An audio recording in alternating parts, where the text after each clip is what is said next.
Hello there. I remember the first time I saw you. I was at my aunt's house. I was 3 years old. That's about when humans in our galaxy start retaining memories, and I'm blessed that you're one of the first memories I have of this life. I was sitting on my aunt's couch next to my mom, with my cousin and sister in the room as well. My aunt had a new Betamax and a new TV that she was able to get because of her new job. It was 1982, and the first time Star Wars was available for home video release. In my entire 37 months on this earth, I had never been taken on such a journey. After my cousin popped in that Betamax cassette tape, an orchestral score filled me with excitement. And though I was already reading at that age, the words on the screen were too fast for me at the time. Soon enough, though, I was immediately whisked away into an exciting new adventure as two droids on an under-attack starship allowed me to follow them into their world. And then, I saw him, the man in black. His helmet looked like that of a samurai and looked as though he had some kind of breathing machine to help keep him alive. I was intrigued, but for the first time in my short little life, I felt a fear. Fear of an individual with the power to cause me harm. To cause anyone harm, it seemed. But then, something happened. Rather, I should say someone. You see, that droid was yours. And after the scary machine man in black had taken over the ship, I saw you. You were hiding, but you weren't afraid. It seemed you had a job to do. I didn't know what was on the disc you inserted into your droid as you were carefully looking over your shoulder to ensure the soldiers in white suits didn't find you. Soon enough, however, those soldiers did find you. You were brave. I remember being impressed even at such a young age that this beautiful young woman whom I could call the fairest of them all was able to shoot one of the bad guys before making a run for it, only to get stunned in the process. Then, I found out they were taking you to the machine man in black, this Lord Vader. I was worried for you, but when I saw you next, you were walking with an air of confidence I had never seen before, or even since. With what seemed to be all the strength in the universe, I watched as you stood right up to this Lord Vader. Now, I wasn't so afraid of him either. Perhaps you were afraid, but even if you were, you weren't going to let him see that. While I couldn't comprehend such things at 3 years old, I now know what I had for you in that moment was the deepest respect. You were willing to stand up to the bad guys, even if it meant your own demise, because you believed in what you were fighting for. After you were taken prisoner, I continued to follow your droids on their adventure.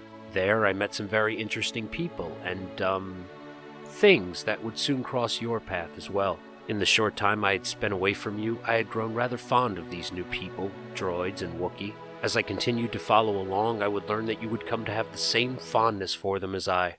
After I got to see you again, your life had taken a sad turn of events. It was the first time I saw you afraid, but even in your fear, you remained strong, because you had to. I'm sorry for what happened to your father and mother, and all the other peaceful people of Alderaan. Later in life, I would get the chance to go back in time, and I got the opportunity to know your father a little. He was a good man, a fine senator, and if he raised you, a damn good father. Your escape from the Death Star was like nothing I had seen before. While your first experiences with Luke, Han, and Chewie may have been a little rough, it was clear the four of you made for a great team. Your ability and experience in leadership proved most beneficial in your escape.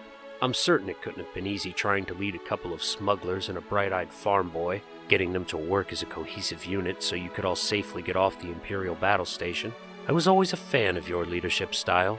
Smart, quick, nothing held back, and little patience for mundane arguing.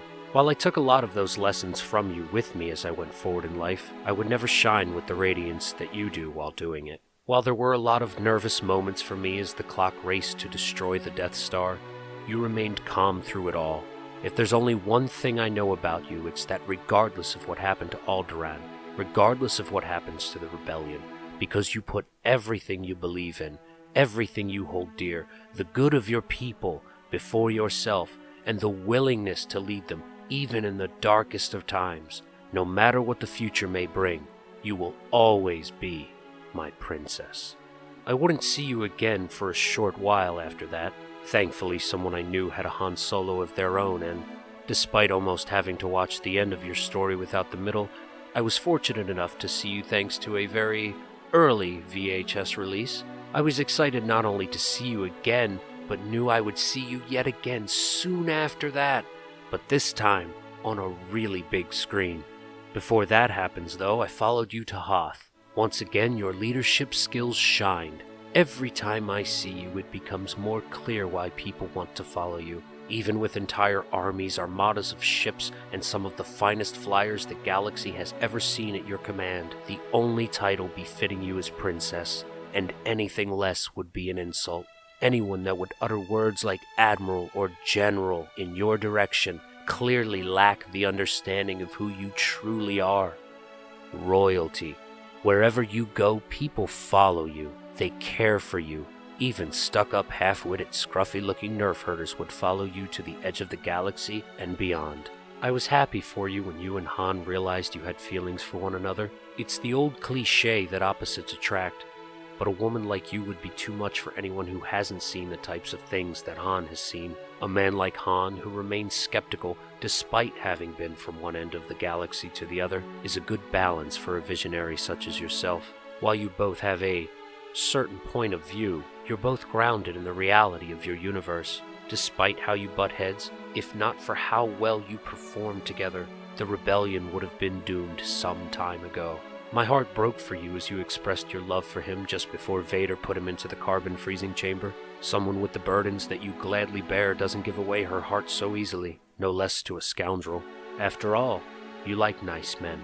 Who then, I ask, could love more deeply than one whose love is not easily earned? It's not just your leadership that inspires me. Soon after, you would prove once again that I will never cease to be amazed with you. You disguised yourself as Boushh the bounty hunter and walked right into the lion's den, also known as Jabba's palace. A risky plan, to be certain, and though it would pay off in the end, it wasn't without its problems. Even if you had known the problems you'd encounter ahead of time, I'm certain you still would have done what you did, to save a friend, to save the man you love. In many of the stories I remember growing up as a child, there was always the princess and a hero. But it was you who showed me the princess can be the hero. The events of Jabba's sail barge were nothing short of extraordinary, and if you'll allow me, just this once, my princess, to indulge a moment to acknowledge some of the more primal feelings inside of myself when I saw you in that bikini. But as lovely a specimen as you are, my truest admiration of you during those events occurs when you single-handedly killed Jabba the Hutt. With all things considered, including the presence of Luke Skywalker, for you to have been the one who slayed the mighty Jabba, and with only a chain and raw determination, you have cemented yourself to me as the ideal. But there was more work to be done, and in true form, you spent no time reveling in your accomplishments. The Empire was constructing a new Death Star, and the Rebellion needed their princess. Your duties would take you to the forest moon of Endor. Once again, you would impress me with your skill in battle.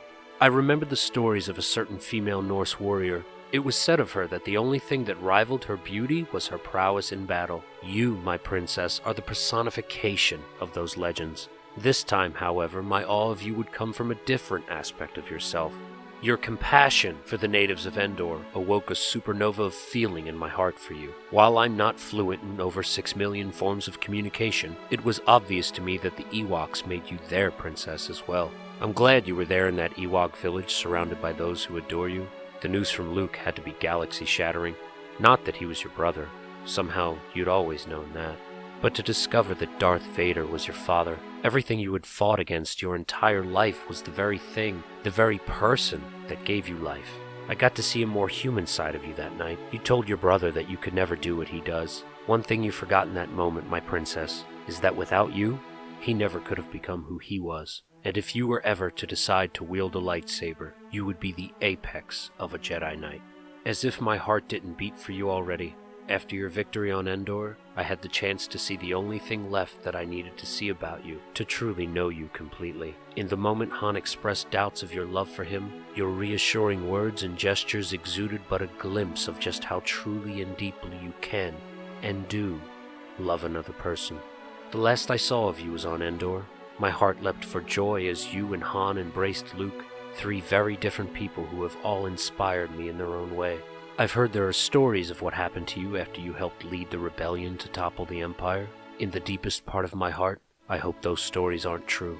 On the other hand, I hear there are legends about what happened to you. I hope those stories are true. Regardless, my princess, Leia, I love you.